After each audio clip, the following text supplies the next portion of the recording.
Hello there, beautiful friend. Today, I want to talk about 2 reasons why Christian women feel guilty when they focus on themselves.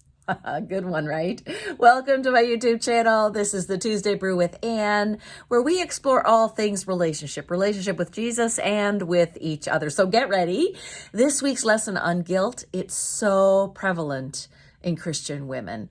Have you ever wondered about the guilt that you feel when you start to focus on yourself? Today, I want to uncover the truth about self-discovery and guilt. Hi, my name is Ann Visser. I'm a life coach, speaker, and trainer with For Better Forever.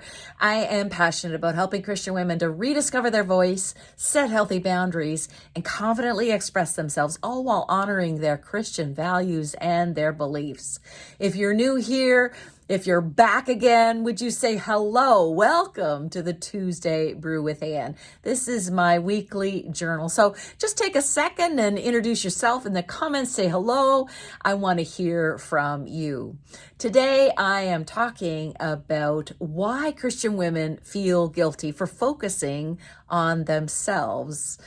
So we're talking about something that might feel, a little bit uncomfortable, but it really is so important for your journey.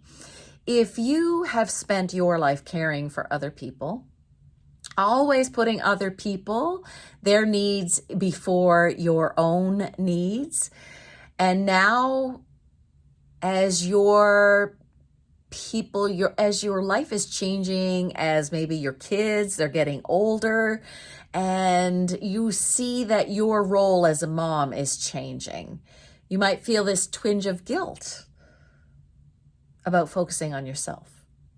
I want to talk about those reasons. Why do Christian women feel guilty? Number one reason why Christian women feel guilty is because of cultural and religious beliefs. Not faith beliefs, but religious beliefs. So you may have been raised in a culture or in a religious environment that emphasizes selflessness and service to other people above personal growth and self-discovery. Now, this could make the concept and the thought of focusing on yourself seem selfish and even inappropriate. Well, I want to say to you, I'm not talking about being selfish.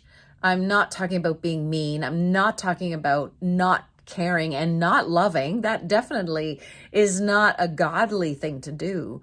But I'm talking about a balance. I'm talking about a balance between give and take. And this is what healthy relationships are really all about. And if you find yourself in a relationship where you're doing all the giving and they're telling you that it's not right for you to focus or think about yourself, then that's not healthy.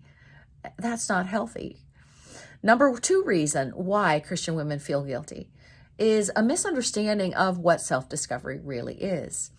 You may have this misconception that if you think about yourself, or self-discovery is all about being self-centered and even, I hate that word, but narcissistic, rather than being about personal growth and understanding who you are and understanding what's inside of you, understanding your needs, your values, your limits, your desires, and even your own sin. You can't know that unless you look within by looking up.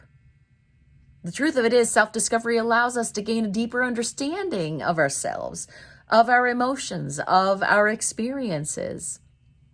David G. Benner, who wrote The Gift of Being Yourself, The Sacred Call of Self-Discovery, he wrote this: similarly, people who are afraid to look deeply at themselves will, of course, be equally afraid to look deeply at God.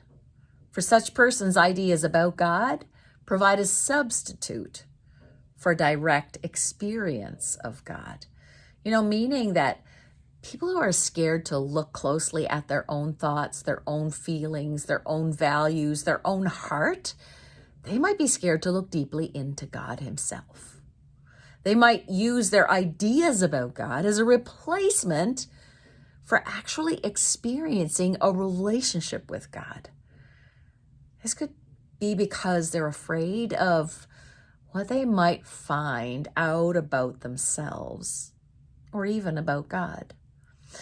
So I really believe that to truly know God, we need to be brave enough to know ourselves. I love this quote by Blaise Pascal. He was a physicist, he was a mathematician, brilliant man living in the 1600s, but he said this: not only do we know God by Jesus Christ alone, but we know ourselves. But we not only do we know God by Jesus Christ alone, but we know ourselves only by Jesus Christ. We know ourselves by knowing him. He tells us who we are. So you're not being selfish. You're not indulging. You learn more about God and who he is by understanding more about the marvelous intricacies of how and who he has made you to be. And so each one of us is made in his image, Imago Dei. Each one of us is made in his image and has the fingerprint of God on us. He's written all over you. That is something to celebrate. That is something to understand. And it is only by going within while looking up that we discover who we are. We recognize our own sin, our own weakness, and that we can bring it then to him so that we can grow into him and all that he has for us. So looking within should not bring about guilt, but rather it's a reason to celebrate. Celebrate the gift of life and all that he has made you to be. That equals growth, character growth.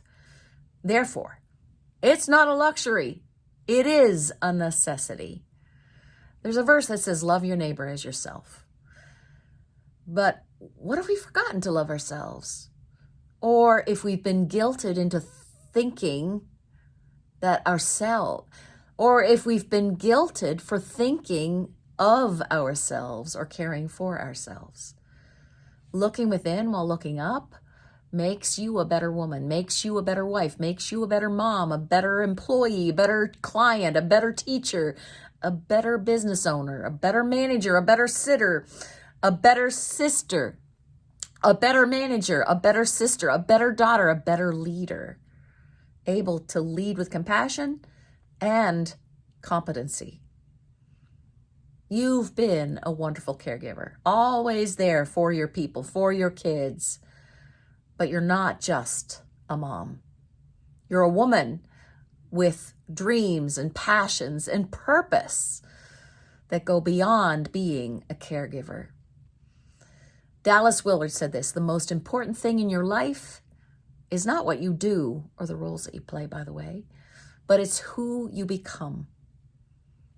It's who you become. That's what you will take into eternity. You become. By looking within while looking up, seeking God for insight, wisdom, and understanding about who you are and about why you do the things you do, he shows you who you are. So, no more guilt, only seeking and searching, confessing, failing, learning, growing, and celebrating.